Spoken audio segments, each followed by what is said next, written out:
welcome back to our Wednesday energy talk here on Skype Live. My name is Jona Bryndis. I'm an energy healer, energy coach. I've been around for almost 20 years now, and I've had a little bit of a downer yesterday. So I did a search on the internet, and something came to my awareness, and that is that we are all searching for answers right now. And as I was Googling, in this era where we have unlimited information available to us, I realized that in these last 10 years, since I've last done this kind of search, there are a lot of different pathways that are being offered to us here through a variety of coaching and healing and workshops and seminars. And I came to a realization, and this is weighing really deep in my heart, that it must be extremely difficult today if somebody is coming to this question, what is truth, for the first time. So let me back up a little bit. I just wanted to share with you how I got to the topic that I want to discuss with you here today, which has to do with finding truth. How can we find truth? And as many of you know, this is what I report about. This is what I do. Endless workshops and talks, 800 videos I have on my YouTube channel, all about this question, how to find truth. So let's go into the systematic investigation of that. I'm going to start out with the statement, namely, the level of truth that reveals itself to us depends on our consciousness level. What do I mean with this? So clearly I'm talking about different barriers of perception that are obviously there. There are some people who can access certain levels of truth and some can't. What is the difference? Now we have a few practical examples here in the last years. In fact, right now we're seeing a lot of new truths being revealed, but some people were able to see this 10, 20, 30, 50, 100 years ago. So what gives us the power to tap into truth? What is your hunch? What is your thought on this, or your feeling on this? What do you think enables a person to find truth? And then the second question, where do you think one needs to look for? Where do we find truth? So what makes a person become able to see truth, and where can one find truth? What is your experience? What is your feeling? What is your contemplation? We're seeing that in this, searching for answers, that there can be a barrier of perception that comes through either our own ego, our own desire to just wanting to be right and not having to question anything, because questioning ourselves is a very strong sort of psychic pain, okay? You guys all know what cognitive dissonances are. This constant inner back and forth where you question yourself, or where you question your actions or your decisions. It's perceived as one of the most painful states, a cognitive dissonance. So the ego doesn't want to feel this. It wants to have peace. And that peace is perceived through confirming, finding confirmation for one's own beliefs. So on one hand, we have the confirmation bias that comes in through our ego as a potential barrier of perception. And on the other hand, we have the the fear of being wrong, the fear of not seeing truth. Anybody ever had that before, where you come into a place of being struck by fear? What if I cannot see this? Anybody ever felt that? I cannot know what I cannot know, right? So we are fundamentally, when we look at truth from an ego perspective, caught in a little bit of a prison here, because we don't know what we don't know. So how can we break free from that? How can we get out of that barrier of perception that drives us into either just simply wanting to be right and finding the confirmation for what our thinking already commands us, yeah, like how we are supposed to see things, and on the other hand, the fear of perhaps missing out or missing something. How can we find out of that?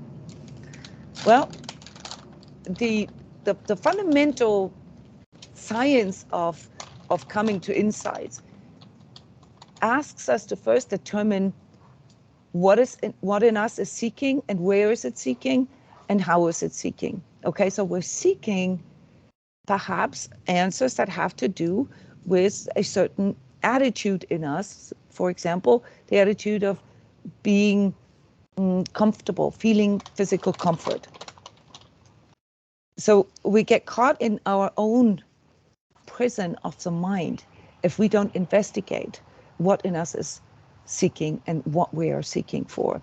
We say we're seeking truth, but we cannot be sure if what it is that we are receiving is truth, or if we are willing to accept the truth that we're finding, because we have a strong bias in our own psyche. The limitation here comes through the comfort zone, comes through our own body mind. So the first barrier of perception is our body mind, that links us to the idea that we are here to feel comfort. That's a belief.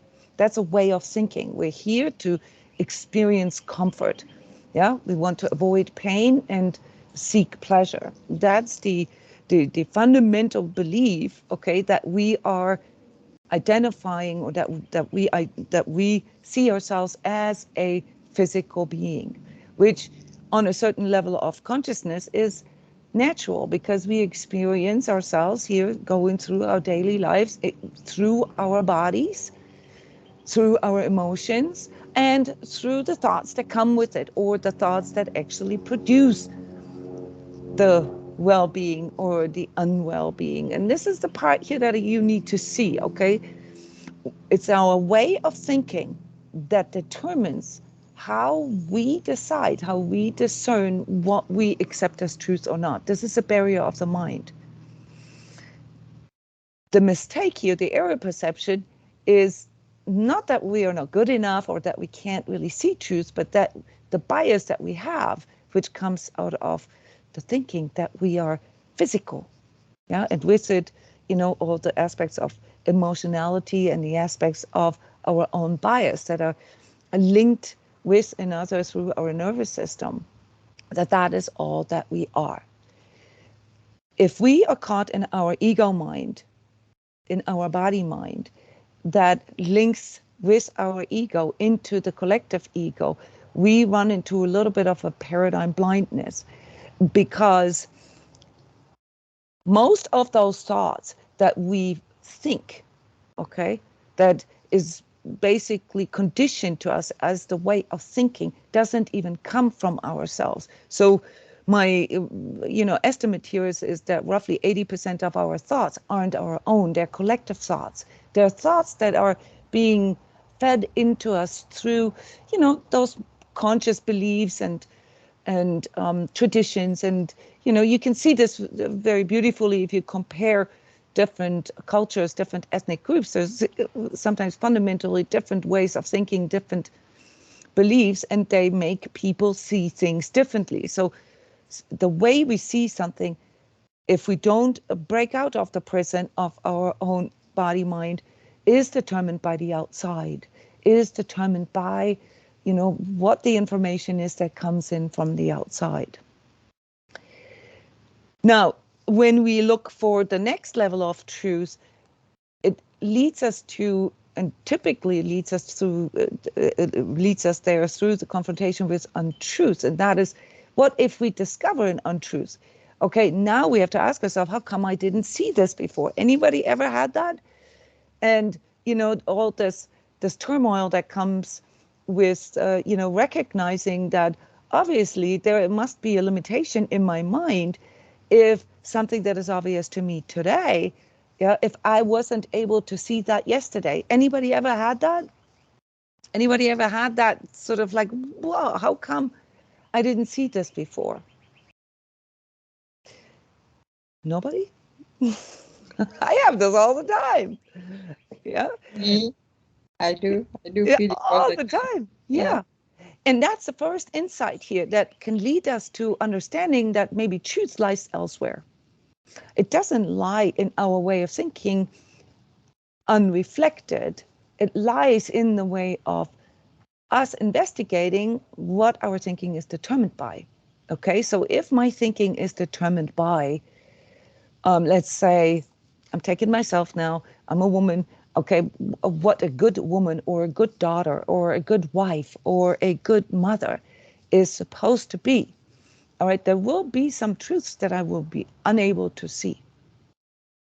Yeah, for example, just throwing this out here, that there is really no difference between, what a good or a bad mother or woman is supposed to be like. It depends on how we see ourselves and what we determine as, being the best we can be. So here you see, this is something that you brought in earlier, that there needs to be a reflection with ourselves, with how we see ourselves. So how we see ourselves, yeah, who am I? What am I? Has a lot to do with our ability to see and discern truth. It isn't until, beautiful, until we develop a stance with ourselves, the I am awareness, the backbone, of who we are, how we understand ourselves, that we become able to break through, to liberate ourselves from the prison of the collective mind, and with it the body mind, the egoic thinking. The egoic thinking is linked to the body mind through our nervous system, and the ego paradigm of avoiding pain and seeking pleasure. It's a very important survival mechanism, but it doesn't have a very high consciousness level. The next consciousness level that we enter into, once we realize that our mind can be faulty, that we can have error perceptions, in fact, that we have error perceptions all the time, and that without reflection, we can't really believe in what our mind perceives. Yep. That's then when we realize, okay, there needs to be another instance in me that does that. And we call that the true self. All right. So many of you come to these monthly true self sessions that I do here for 12 years already to help you understand the difference between the error perception of your ego mind that is linked to the collective mind and collective way of thinking, and your own claimed and mastered way of thinking, where you say, well, I am this is who I am. Yeah, this is how I see myself. I see myself as, and this is in the freedom then that comes with breaking through this ego perception. I see myself as not just a body, mind, and emotion, within this collective here. I see myself as a spirit being. I see myself as a consciousness that has a physical experience. And in that moment, when we make that step, that we realize that the power that brought us into existence and the power that allows us to basically supervise our body, mind, and emotion. Yeah, this is a higher pay grade. That power resides within ourselves. That's what we call the true self-awareness. Yeah, and then as a consequence of that, we are beginning to recognize that there's another layer of truth that was previously clouded for our mind, because our mind was clouded, our thinking was clouded. So this true self-training, all right, in which we are actively seeking for truth, yeah, then becomes our new way of thinking, which sounds kind of like, okay, this is my first impression. This is what my body feels. This is what my emotions feel about this. This is what my ego mind has to say about this. But I know that that is influenced through sort of the collective agenda here.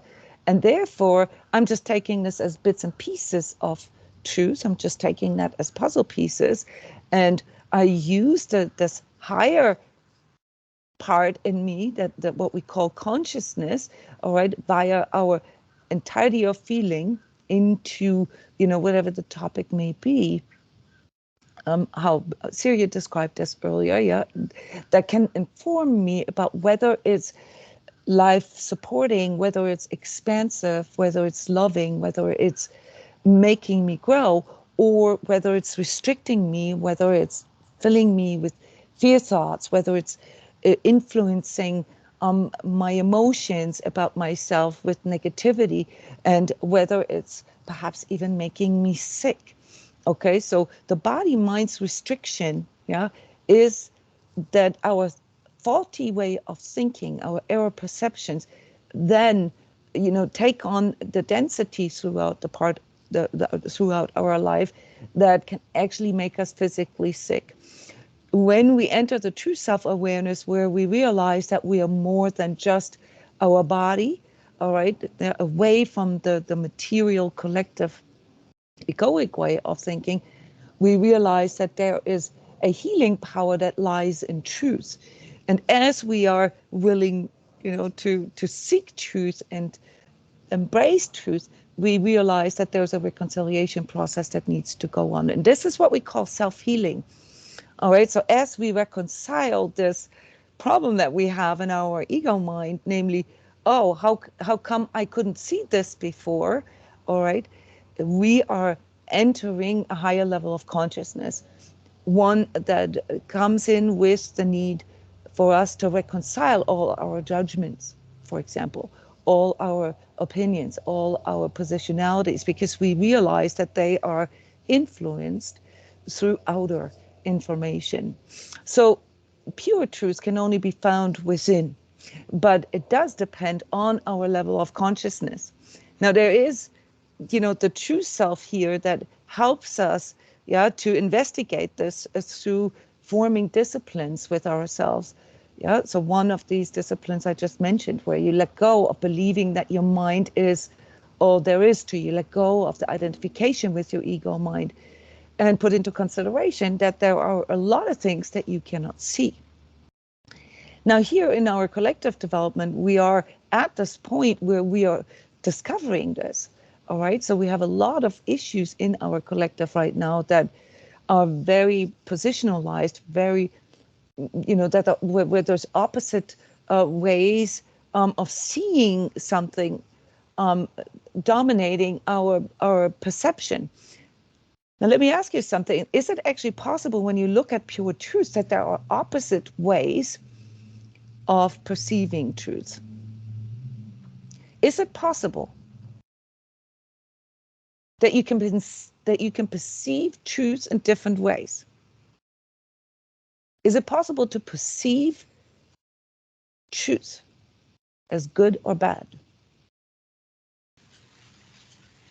No. We can have opinions about the truth. We can say, oh, I don't like this truth. Oh, this makes me feel bad. Oh, I don't want to feel that. We can do that, but that's the ego that says that. It doesn't change anything about the truth. So what do we need to learn? What do we need to discern here? What is the learning path for finding truth? What's the first thing that you learn just here, right now, through this discussion, that you need to learn or plan or discipline yourself? Practice. What's the first thing? Knowing that when you perceive something as good or bad, that it can't be truth, whatever it is.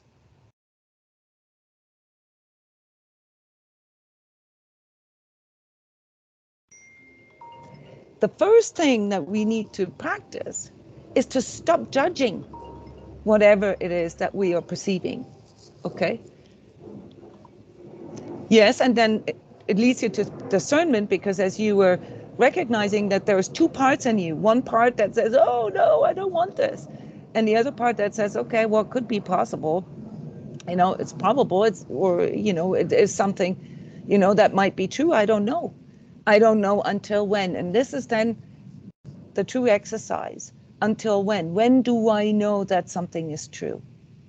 When I no longer have the need to judge it, when I no longer have the need to question it, when I am in peace, or as Syria called it in the beginning, when you feel this in your own stance,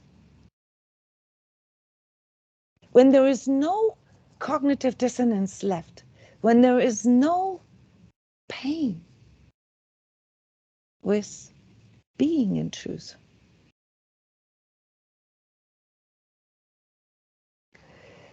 So this is the exercise that I want to send you into this week with, to practice non-judgment. Because without non-judgment, you cannot be in truth.